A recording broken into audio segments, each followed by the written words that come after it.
What up, everybody? What up, everybody? Let me get to the spot. Hey, everybody, what is going on? This is Plan Your Greatness, and I am your gracious host, Carlton Hamilton. And let's get started today. Like my new hat. Today is Motivational Monday. Yes, it is. And I've got a question for you. What is your daily routine for success? Or are you just kind of waking up as an accident? We'll discuss this in more detail here on Motivational Mondays on the Plan Your Greatness channel.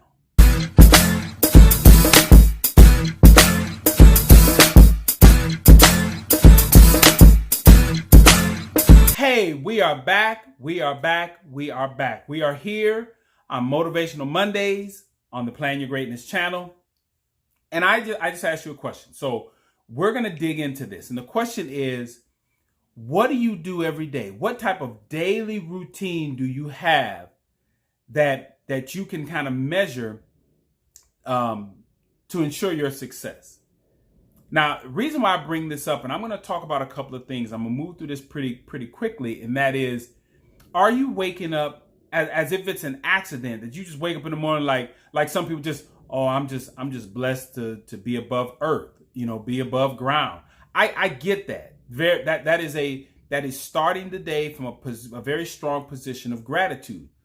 But now what are you going to do? Are you just happy to be above ground, and then you just kind of wander through the rest of the day just going, man, I'm so glad I'm above ground. Man, I'm so glad I'm above ground. Man, I'm so glad I'm above ground. And then you don't do anything with the day. So it may sound like I'm being disrespectful to that thought, but no, I'm saying, yes, be thankful that you're above ground, but now let's be productive. Let's do something. Challenge yourself. All right. So about 3 weeks ago, I went down to Mississippi with my dad and my two brothers. Completely got off of my schedule. I ate all the stuff. I actually got sick down there. And I know this is in direct alignment with that I got off my schedule of sleeping, my water intake, my exercise, meditation, just thinking and everything. Had a blast. But my body was like, hey, what are you doing? You're supposed to be getting up at a certain amount of time. Hey, man, you're supposed to be hitting the gym. Man, you don't eat all that meat. Man, what are you doing? Man, my body and mind was just like, whoa, hey, man, what are you doing? Now, here's the scary thing about that. If you stay off your routine long enough, your body's going to go, oh, okay, I see what you're doing now. We're going to make an adjustment. And now your new routine is going to become your routine. So I'm going to take you back a little bit because it's taken me about 3 weeks because I got so far off the schedule that now I'm just now getting back on track as far as what time I get up, go to the gym, when I make my videos and everything, because I did none of that stuff. I did all the videos that came out that week. I did them all in advance. So all I had to do, I had them set on a timer, and all I had to do was just basically click, and they were coming on daily. All right. So I'm gonna take you back a little bit. When I was in prison, after I had gone through my depressed state, just kind of maybe trying to be a better criminal, once I cleared all that stuff and I'd gone through literally the 5 stages of grief, I looked around and I said, what are you going to do? What are you going to do with yourself? Because all these things were stacked up against me. I barely graduated high school. I'd actually spent some time in special ed. And I have a video talking specifically about this. I graduated high school with a 1.5 grade point average. I barely scored. I don't even think my score was high enough on the ACT to get myself in any school. So I was starting at a deficit. And so now I'm coming out of prison, Black, convicted felon, no formal education, no real discernible skill. I couldn't work a forklift. I didn't have anything like that. I didn't have welding, carpentry, none of that stuff. All right. So now I was facing an uphill battle, and I have this felony conviction. So what I began to do was formulate this routine, because I wanted to figure out if unconsciously to me, if that was going to make the difference. So I'm probably going to put on the screen my daily schedule that I from sun up to sundown. This was every single day. I had a specific routine from Monday through Friday. Then I had another specific routine for Saturdays and Sundays because there were different shows. There were different, I didn't have school, but I'm going to put that schedule on there. And you're going to see I didn't have a lot of wasted time, because what I knew is that, or what I believed is that if you want to become something, one, you have to have a set schedule, and then you have to have some goals. Because within that whole process, what I also learned is that in order for you to make adjustments to be better, you have to monitor what you're doing.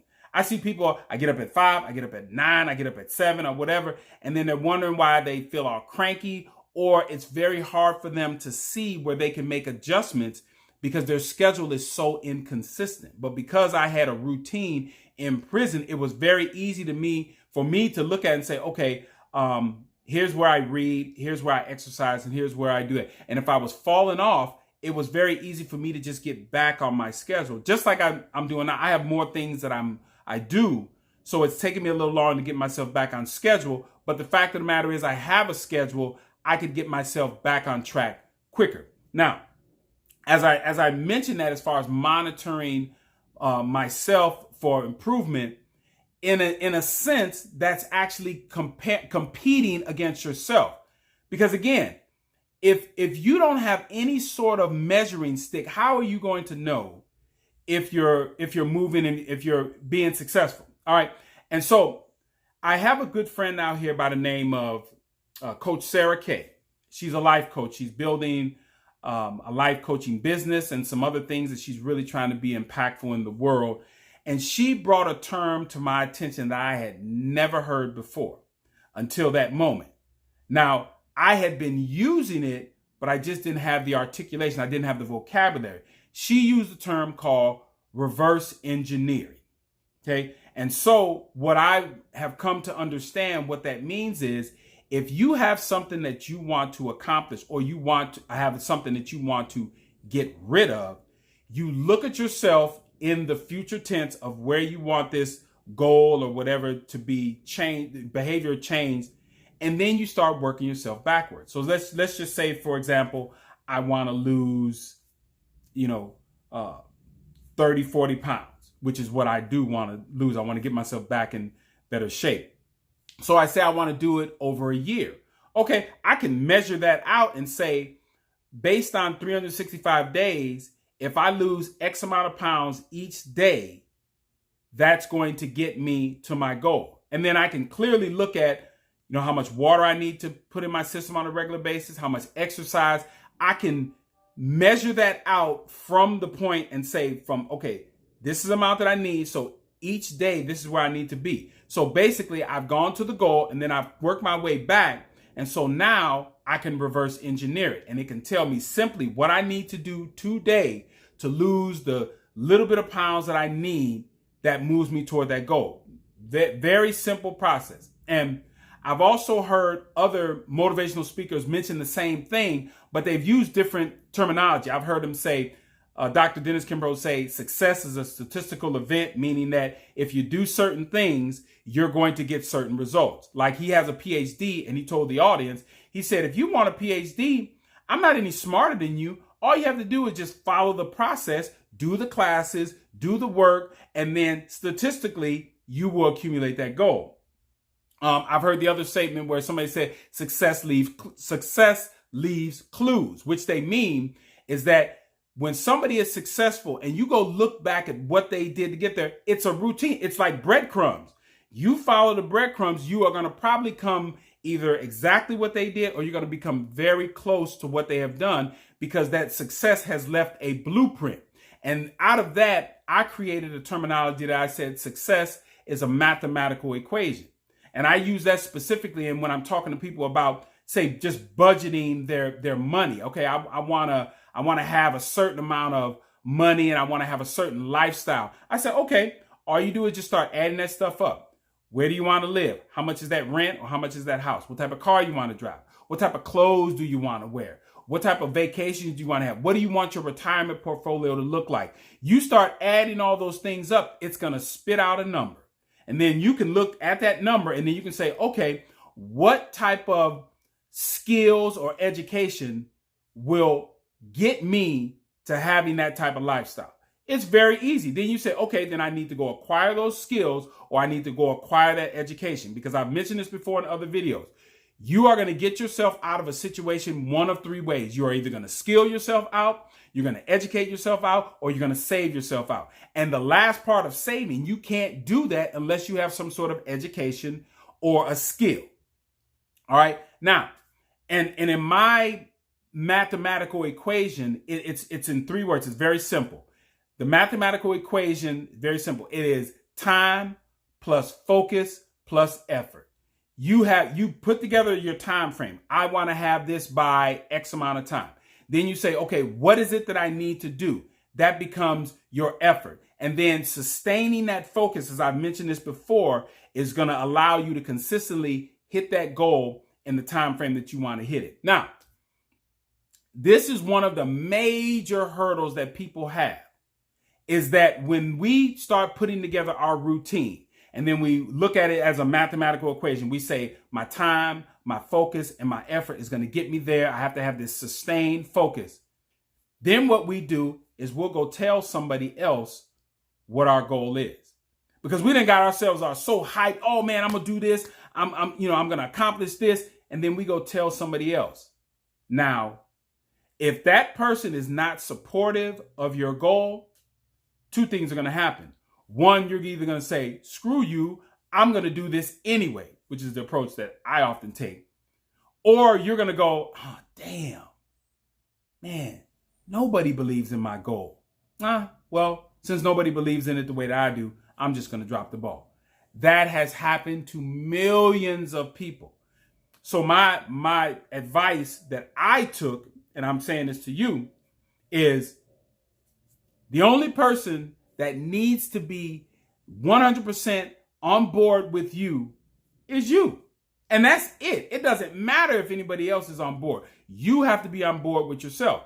And then you put the success in place by having the routine. And later on, I'm going to put a video together to explain to you the 5 things that I do on a daily basis, which is my routine for success. But with you, the fact of the matter is that you start looking at what you are doing on a regular basis. Where's your effort going? What are the daily routines that you're doing? And you'll be able to see, oh, that's not working, but man, I do that every day. Get rid of that. That's working. I'll keep doing that. And when you find those little things and you start building your own daily routine, you are absolutely planning your greatness. All right. So this is Plan Your Greatness. And no, I'm not going to say that yet. Hey, make sure you hit the like button, the share button, the subscribe button, hit that notification bell so you can get the updates when I go live, or you'll know 30 minutes or an hour before. It'll do a little premiere. It'll let you know that, hey, in 30 minutes, so then you can go get your popcorn, you can go get your food, you can go do whatever you want to do. You can throw in some laundry, so then you can either sit down and listen to it, because you don't necessarily have to watch the video, even though I have a lot of video, I have a lot of graphics and little things that I put on the video for the visual. But you could literally sit there and just listen to the video, put it on a speaker or whatever, and put it in your headphones, and you're going to get the same benefit out of it. So I will end as I always do. Make sure you are planning your greatness. You know why? Because no one else will. Oh, it is. He's taking us out again. All right, Jamari. Once again, plan your greatness. You know why? Because no one else will. I'll see y'all. A young boy once was all alone. No one knew he was home.